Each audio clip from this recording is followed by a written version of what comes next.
On voit la profondeur de ce port, surtout quand on est grec, qu'on vient de l'autre côté de la Méditerranée et qu'on est un professionnel de la mer. Les Grecs, c'est des professionnels de la mer. Ils vont rencontrer des Celtes qui, eux, sont des professionnels de la terre. C'est ça qu'ils voient d'abord. Et ça ne s'appelle pas Marseille. Ça s'appelle pas Marseille. Et c'est pas du tout exploité. C'est exploité par quelques tribus qui jettent des filets pour attraper quelques poissons. Moi, ce que j'ai voulu explorer, c'est toutes les tentatives entre ces extrêmes-là. Parce que finalement, ces rencontres, elles se font sans règles, sans code, ils ne savent pas. Ce sont des colonisateurs qui cherchent à s'adapter à ce qu'ils vont bien pouvoir trafiquer, ce qu'ils vont bien pouvoir vendre, ce qu'ils vont bien pouvoir écouler, ce qu'ils vont bien pouvoir prendre. Donc c'est une colonisation qui, si on peut l'appeler comme ça, est plutôt une colonisation soft. Donc tout est possible. Tout est possible depuis la guerre, jusqu'à la paix armée, jusqu'à le business pur, jusqu'à la séduction, hein, parce que ces Grecs qui arrivent, ils ne sont pas insensibles au charme des jolis Celtes qui traînent par là. Gyptis, c'est une fille de roi, une fille de potentat local, et elle a cette caractéristique qu'elle est dotée d'une prérogative divine, une coutume très institutionnalisée, qui lui donne le droit de choisir son homme. Voilà. Les copines, les confidentes, les compagnes, elles aimeraient bien leur quart d'heure américain aussi, choisir leur boyfriend, échapper à ce statut de femme potiche ou de fille draguée en discothèque. Eh ben non, c'est pas possible non plus, c'est un privilège de classe quelque part.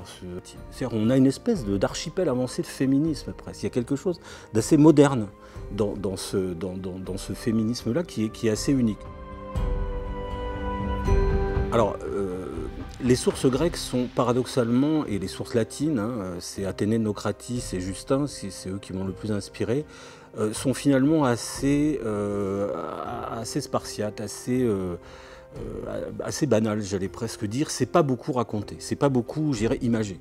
Donc là, c'est un formidable défi, un très beau défi pour quelqu'un qui écrit, c'est d'imaginer. Il ne sait pas, il dit c'est peut-être par chance ou hasard, ou c'est peut-être pour une autre raison, on va lui en trouver les raisons. On va lui en trouver. Donc en fait, il se trouve là, il est invité, parce que là on est dans la version, je dirais, de la tentation d'amitié entre les peuples. Voilà. Il arrive, il veut faire du commerce, et puis les Celtes leur disent il y a une fête à la maison, restez pas dans le couloir, venez, on va partager tout ça, on va s'en écluser un, et il va se trouver là. Surtout pas. Surtout pas. Il faut rester dans l'imaginaire. Un historien, il écrit ce qu'il sait. Un auteur de fiction, il écrit ce qu'il sent. Ça doit rester de la légende. Je n'ai pas raconté comment Marseille a été créé, j'en suis bien incapable. Je pense qu'aucun auteur de fiction n'a cette compétence. J'ai connu Homère, j'avais pas 10 ans, mais j'ai pas connu Homère à travers des textes grecs avec des notes en bas de page.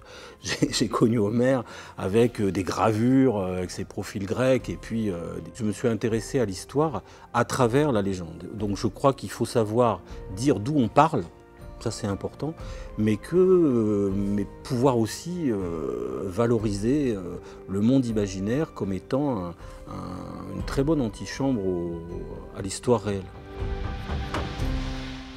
J'aime bien le mot choc de rencontre, parce que dans choc, il n'y a pas forcément quelque chose qui fait mal. La guerre, ça fait mal. Bon ben voilà, c'est une tentation qu'ils ont. Voilà. Le mariage, c'est une autre tentation, c'est un autre choc, parce qu'ils ne parlent pas la même langue, il faut qu'ils se comprennent. C'est aussi un choc, mais un choc qui ne fait pas forcément mal. Et effectivement, Marseille est né de ça. Alors, il y a l'imaginaire, il y a ce qui est brodé, mais quand ils racontent l'histoire, ils commencent par dire, voilà, ils ont créé Marseille, ils ont eu du fil à retordre. Ils se sont défendus, ils ont attaqué. Ah bon, là on est dans la violence. Et puis dès qu'il prend un exemple, il prend un exemple au contraire de manifestation d'amitié. Donc on ne sait pas exactement quoi choisir, et c'est ça qui est intéressant, c'est ce laboratoire de toutes les tentations et de toutes les tentatives finalement pour discuter avec un peuple qui n'est pas le vôtre. Et ça c'est moderne ça. Elle est dans une société qui est plutôt machiste, mais qui peut-être est plus complexe que ce qu'on a dit. Elle n'est ni victime ni actrice, elle est une fille de son temps, qui a vécu une histoire exceptionnelle, c'est déjà pas mal.